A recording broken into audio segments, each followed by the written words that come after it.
Hello everyone, আশা করি সবাই খুব ভালো আছেন, সুস্থ আছেন।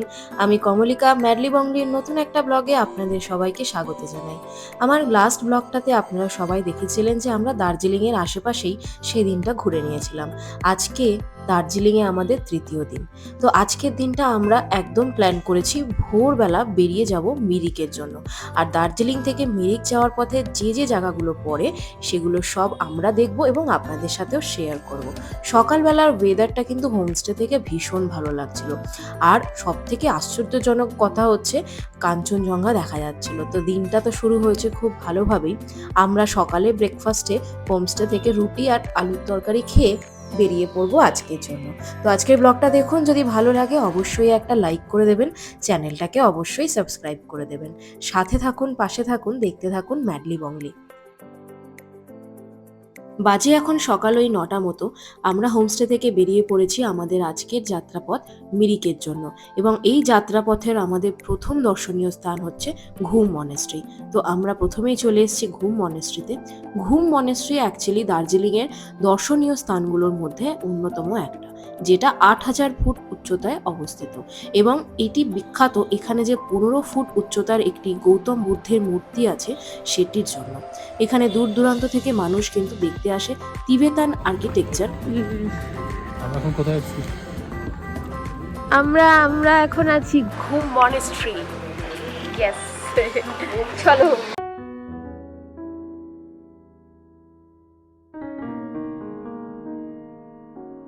আজকে আমরা যাব মিরিকের দিকে। মিরিক লেপচা জগৎ হয়ে, মানে লেপচা আগে যাব, তারপরে মিরিক যাব। তো তারপরে আমরা এসেছি ফার্স্টে ঘুম মনেস্ট্রিতে। তো এটা হচ্ছে মনেস্ট্রির জাস্ট ফ্রন্ট ভিউটা। কি অসাধারণ লাগছে না?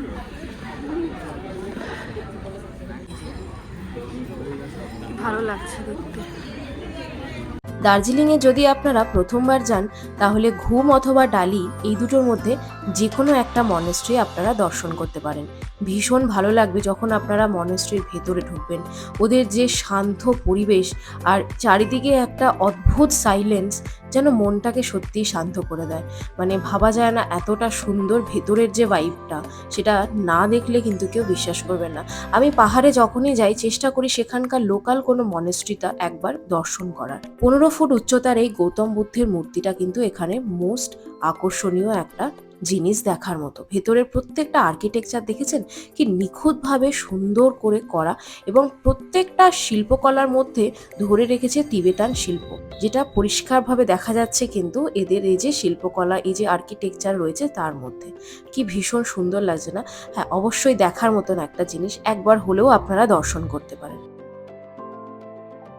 ঘুম মনেস্ট্রি থেকে বেরিয়ে আমরা চললাম আমাদের পরবর্তী গন্তব্যস্থল লেপচা জগৎ।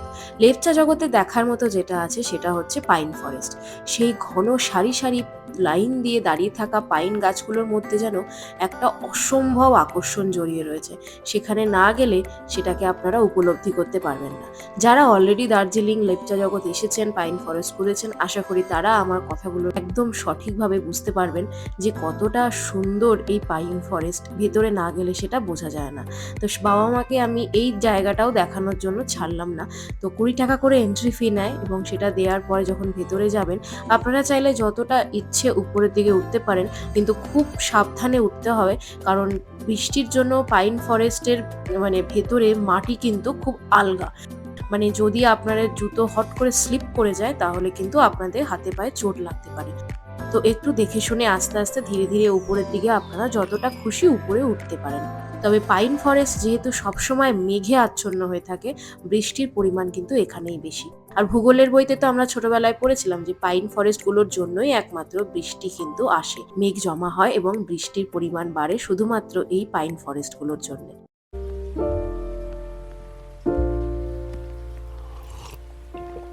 If you find the one, you should never give her up. I think it's the way life changes when in love, yeah. I surround my soul with the positivity. That's why I don't worry about the things that I don't see, yeah. These days I don't worry about much. I think we should have some more fun. I still dream about the days when we were young. I'll take a hit and still finish in one, yeah, yeah. Memory lane, isn't that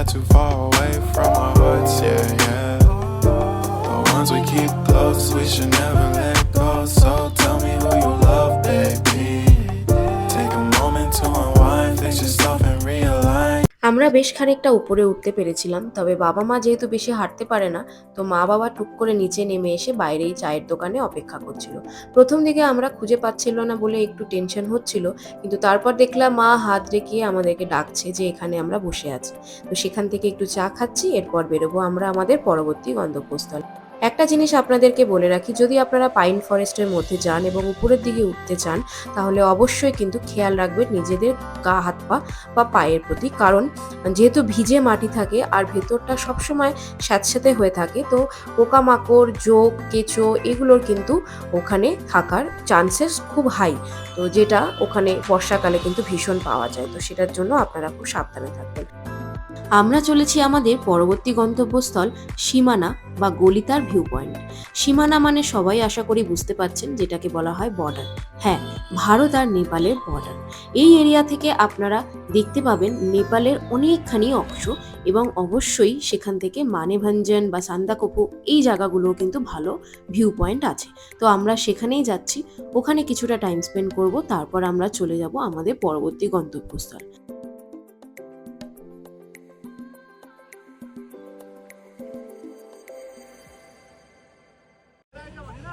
আমরা এখন আছি গলিতার view পয়েন্টে।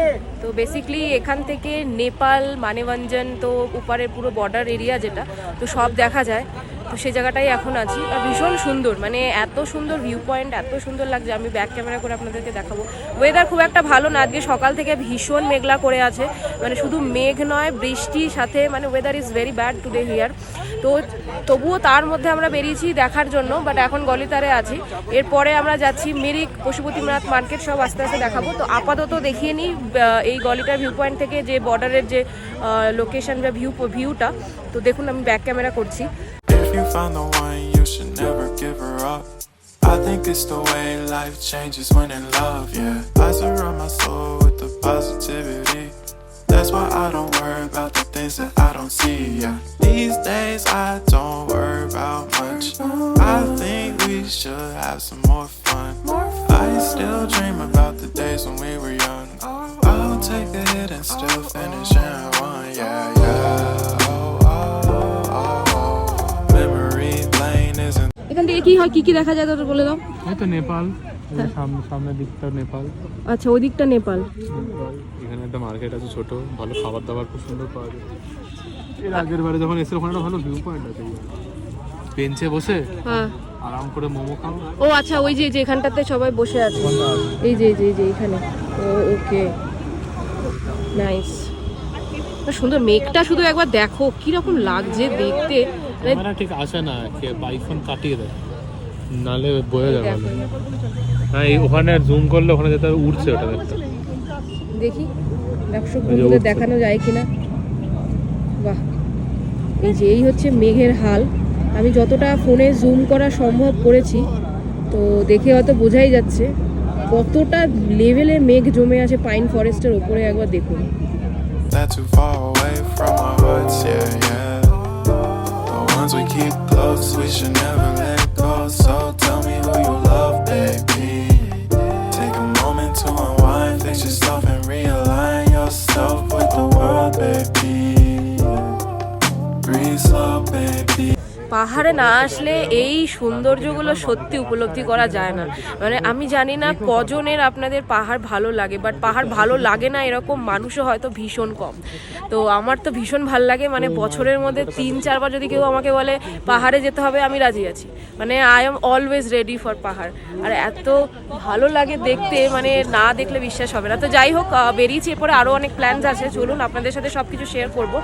তো আপাতত যাই, কিছু টুকটাক খাবার দাবার করে। মোমো, পাহাড়ে আসলে মোমো না খেলে তো মানে জিনিসটা ঠিক ভালো লাগে না, তো মোমো তো খেতেই হবে। আর এখানকার মোমোগুলো যেন একটা মানে আলাদাই সুন্দরভাবে বানায়, মানে আমি জানি না কীভাবে ওরা বানায়, বাট মানে যে জিনিসগুলো যেভাবে ওরা স্টিম করে, যেভাবে করে, আমাদের কলকাতা থেকে কিন্তু, বা কলকাতা না, যে কোনো ইন্ডিয়ার অন্য কোনো শহরে সেই স্বাদটা কিন্তু পাওয়া যায় না। তো যাই, এবার একটু মোমো খাই, আপনাদের সাথে শেয়ার করব। দোকানপাট কী কী পাওয়া যাচ্ছে সেগুলো দেখাবো, চলুন। আচ্ছা, এই ভিউ পয়েন্টটার গলিটার ভিউ পয়েন্টের সাথে এটা নাম হচ্ছে সীমানা। সীমানা মানে বর্ডার, তো সবাই জানেন। চলুন, চলো একটু আমরা ইয়ে খাই। আয় মোমো খাই, মোমো। আস্তে আস্তে নামো।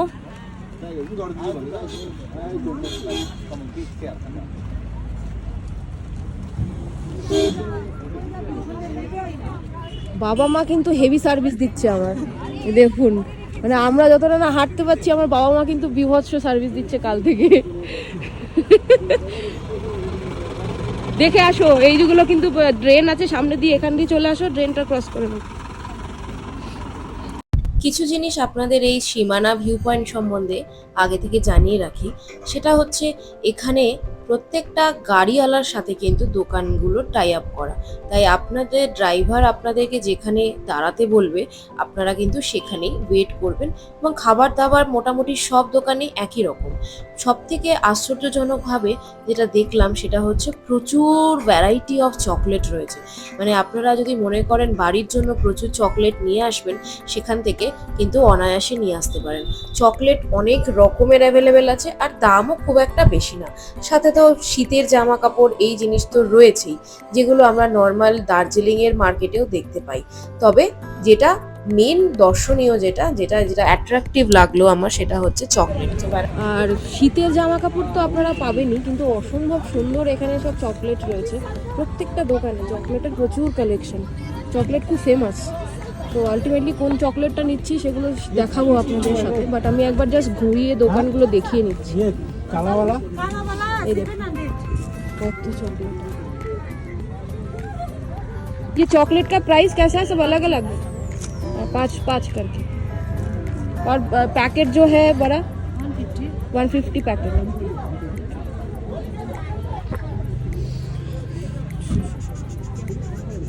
সুন্দর এই মিল্ক চকলেট আছে। তো চকলেটের প্রাইস বলছে যে যদি আপনারা লুজ নেন, যদি একদম লুজ যেগুলো আছে, তো লুজ নিলে ওগুলোর দাম হচ্ছে 5 টাকা পিস। আর যদি বড় বড় প্যাকেটগুলো নেওয়া হয় তো সেগুলো হচ্ছে 150, ওরকম 100-150 টাকা করে পিস প্যাকেট হচ্ছে। তো আমার মনে হয় যারা চকলেট খেতে ভালোবাসেন তারা পুরো প্যাকেট নেওয়াটাই বেটার। আদারওয়াইজ এই মানে লুজ চকলেটগুলোকে নিয়ে নেওয়া ভালো। তো দেখায় আর কি আছে দোকানে। আমি সব দোকানে যা যা দেখছি ম্যাক্সিমামই চকলেট, সব চকলেট খুব ফেমাস। দাঁড়ান দেখাই। এখানে এরকম জ্যাকেটস রয়েছে। জ্যাকেটস তো আমরা সব জায়গায় পাই জেনারেলি, বাট চকলেটটা খুব rare. Will buy some chocolate obviously.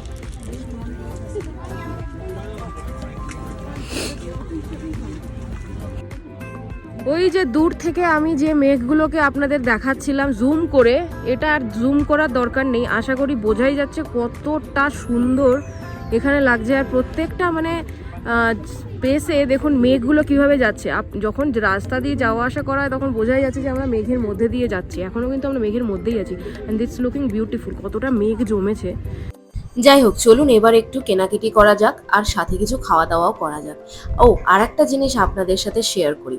এই যে সামনে পাথরের মতন উঁচু উঁচু যে ঢিবিগুলো করা আছে না, যেগুলোতে আপনারা দেখতে পাচ্ছেন এই যে ত্রিকোণ আকৃতির যে ঢিবিগুলো, সেগুলো হচ্ছে একটা গ্রেভিয়ার্ড। এটা আমি আগে জানতাম না, পরে আমি জানলাম যে এখানে অ্যাকচুয়ালি তখনকার দিনে যারা এখানে যে জায়গায় থাকতো তাদেরকে এখানে কবর দেওয়া হয়েছিল। তো এগুলো হলো একটা গ্রেভিয়ার্ড। যাই হোক, ভয় লাগলেও ভয়ের কিছু নেই, কারণ এগুলো অনেক অনেক বছর পুরনো গ্রেভিয়ার্ড।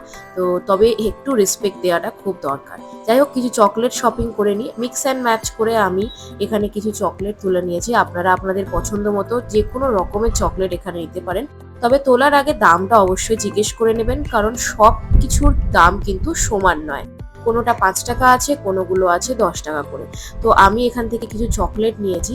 তারপর একেবারে গাড়িতে ওঠার আগে আমরা সবাই মিলে একটু মোমো খাবো বলে এই দোকানটাতে গেলাম। এই সামনের এই দোকানটি কিন্তু মোমোর জন্য খুব ফেমাস, আর খুব ভালো লাগলো মোমোগুলো।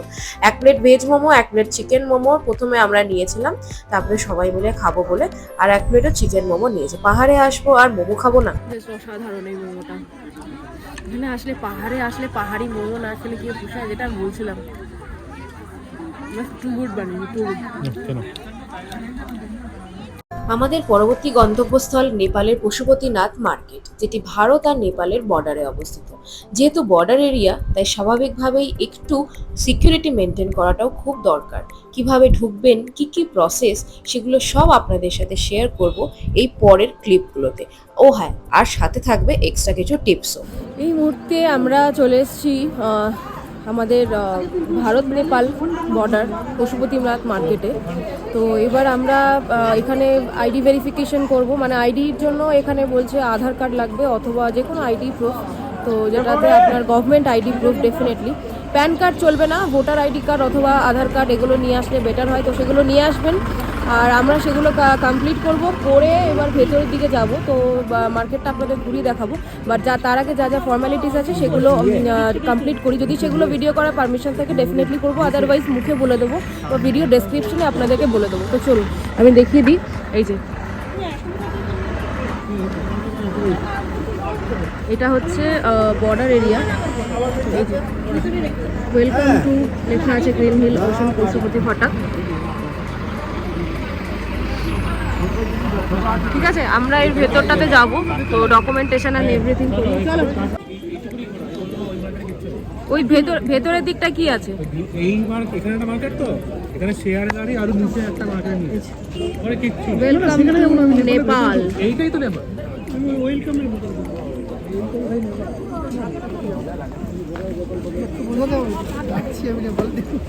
আমি বলবো এই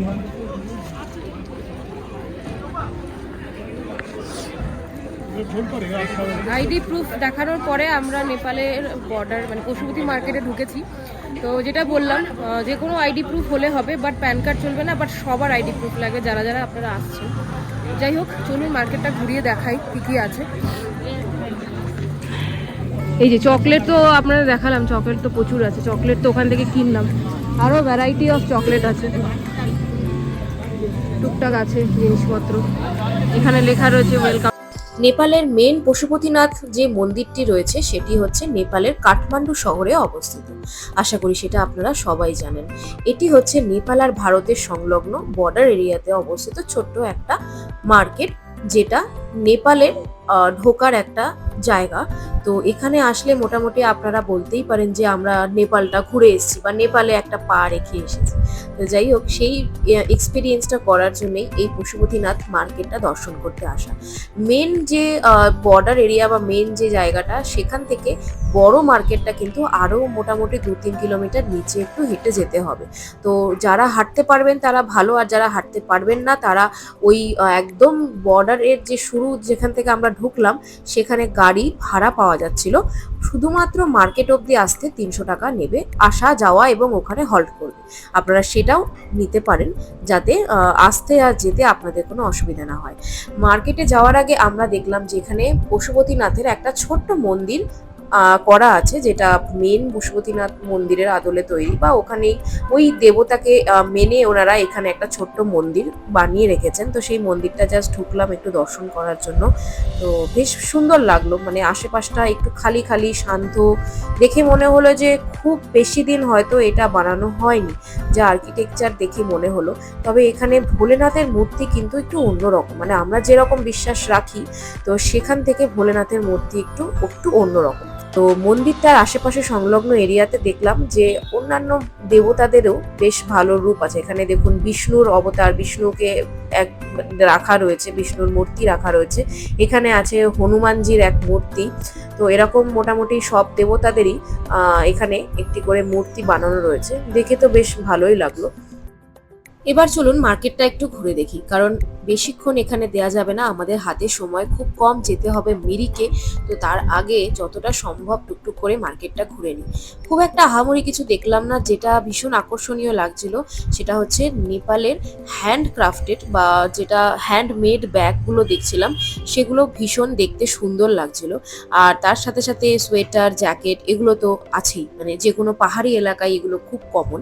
তবে যদি আপনারা নেপালের অথেন্টিক কিছু কিনে আনতে চান, তাহলে অবশ্যই ওই হ্যান্ড হ্যান্ডমেড ব্যাগগুলো আপনারা কিনে আনতে পারেন, যেটা ওখানকার লোকাল এরিয়া বা হিমালয়ান বলে লেখা থাকবে, মেড ইন নেপাল লেখা আছে দেখবেন ব্যাগগুলোতে। তো সেগুলো আপনারা কিনে আনতে পারেন, ওগুলো নেপালের অথেন্টিক মানে ওখানকার জিনিস। অথবা ফ্রিজ ম্যাগনেটও আপনারা কিন্তু নিয়ে আসতে পারেন, যেখানে নেপালের পুরো বর্ডার এরিয়াটা ওরকম লেখা রয়েছে। আর যেটা মেন দর্শনীয়, যেটা হচ্ছে অ্যাট্রাকটিভ লাগলো, সেটা হচ্ছে ছাতা। নেপালে পশুপতিনাথ মার্কেটে কিন্তু কালারফুল রং বেরঙের ছাতা রয়েছে, ভীষণ সুন্দর। দাম খুব একটা বেশি নয়, মোটামুটি ধরে নিন এই যে হ্যান্ডেলওয়ালা ছাতাগুলো, এই বড় বড় ছাতাগুলোর ওরা ওখানে 200-250 থেকে 300-350 টাকার মধ্যে রেঞ্জ বলছিল, যেটা আমার ভীষণ রিজনেবল লেগেছে, এমন কিছু বেশি দাম নয়। আর এখানে ছাতাগুলো কিন্তু ভীষণ কালারফুল, মানে প্রিন্টেড থেকেও বড় কথা এত সুন্দর লাগছিল দেখতে, মনেই হচ্ছিল না যে মানে নর্মাল ছাতা, এত সুন্দর প্রিন্ট করা। আচ্ছা, আমরা ওই নেপালের যেখান থেকে আমরা ঢুকলাম ওখান থেকে একটা গাড়ি নিয়েছিলাম 6 জনের জন্য। তো সেখানে গাড়ি মানে মেন যে মার্কেটটা সেটা 2-3 কিলোমিটার একটু হেঁটে যেতে হবে, তো আমরা হেঁটে আর যাবো না। তো ওখানে অনেক ভালো ভালো দোকান আছে, আপনারা ওটা নিতে পারেন। তো আমরা গাড়ি নিয়েছিলাম, গাড়ি যাওয়া এবং আসা আর ওখানে হল্ট করবে, তো সব মিলিয়ে 300 টাকা নিল। তো যদি ওই মেন মার্কেটটা আপনারা ঘুরতে চান তো সেখানটাতে আপনারা যেতে পারেন, ওইটা দেখার অনেক ভালো ভালো দোকান আছে এবং অনেক শপিং করার ভালো জায়গা আছে। বাট অবশ্যই একটা জিনিস মাথায় রাখবেন, এখানে কিন্তু ফোনের নেটওয়ার্ক কাজ করে না, তো আপনাদেরকে ক্যাশ ক্যারি করতে হবে, আর না হলে এখানে এটিএম থেকে টাকা তুলে নিতে হবে। আমার আপনি যদি ইন্টারন্যাশনাল কার্ড থাকে তো অবশ্যই, কিন্তু ক্যাশ ক্যারি করাটা আমার মনে হয় বেশি দরকার, কারণ এখানে কিন্তু নেট নেই, কোনো মোবাইলের নেট নেই, তো জিপে ফোনপে কিচ্ছু চলবে না। যাই হোক, চলুন এবার নেক্সট লোকেশনে আমরা যাব। এই যাত্রাপথের আমাদের অন্তিম এবং শেষ গন্তব্য হলো মিরিক। তো আমরা পশুপতিনাথ মার্কেট থেকে বেরিয়ে ডিরেক্ট চলে যাব মিরিকে। মিরিকে যাওয়ার পথে যেটা অন্যতম অ্যাট্রাকটিভ একটা জায়গা আপনারা দেখতে পাবেন, সেটা হচ্ছে গোপালধারা টি স্টেট, যেটা দার্জিলিংয়ের অন্যতম এবং সবচেয়ে বড় কিন্তু চা বাগান। বৃষ্টির জন্য আমরা সেই গোপালধারা চা বাগানে নামতে পারিনি, কারণ ওয়েদার খুব খারাপ ছিল এবং ওখানে নামলে মিরিকে যাওয়ার জন্য আমাদের অনেক লেট হয়ে যেত। তবে আপনাদের হাতে যদি সময় থাকে আমি অবশ্যই বলবো গোপালধারা টি এস্টেটটা কিন্তু একবার ঘুরে আসবেন।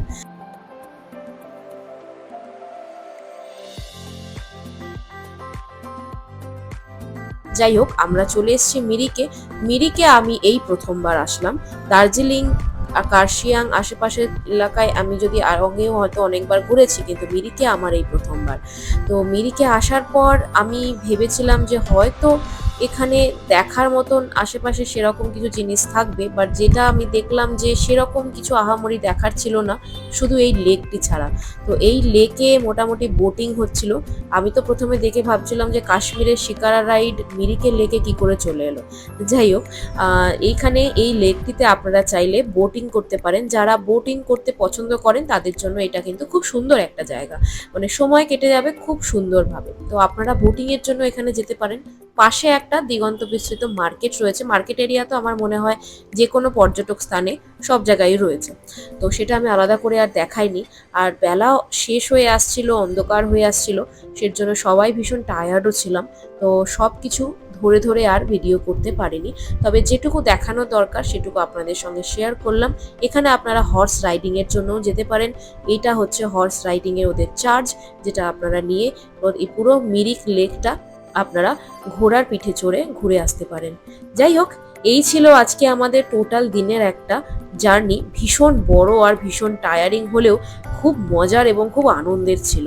সারাটা দিন কিন্তু আনন্দ করে কেটে গেছে আমাদের। এখন বাড়ি ফেরার পালা। বাড়ি ফেরার সময় দিগন্ত বিস্তৃত চা বাগান কার না ভালো লাগে, মনোমুগ্ধকর একটা পরিবেশ, এবং দিনের শেষে মেঘ সরিয়ে সূর্য কিন্তু আস্তে আস্তে উঁকি দিচ্ছিল সূর্য অস্ত যাওয়ার সময়। কি ভীষণ সুন্দর লাগছিল না? যাই হোক, আমার দার্জিলিং সিরিজের আজকের এটিই ছিল অন্তিম পর্ব। আবার কোনোদিন যখন দার্জিলিং আসবো, যে জায়গাগুলো মিস হয়ে গেল সেগুলো অবশ্যই ঘুরবো এবং শেয়ার করব আপনাদের সাথে। আপনাদের যদি এই সিরিজটা আর আজকের ভিডিওটা ভালো লাগে তাহলে অবশ্যই একটা লাইক করে দেবেন আর চ্যানেলটাকে অবশ্যই সাবস্ক্রাইব করে দেবেন। দেখা হবে আপনাদের সাথে নতুন কোনো জায়গা, নতুন একটা ব্লগের সাথে।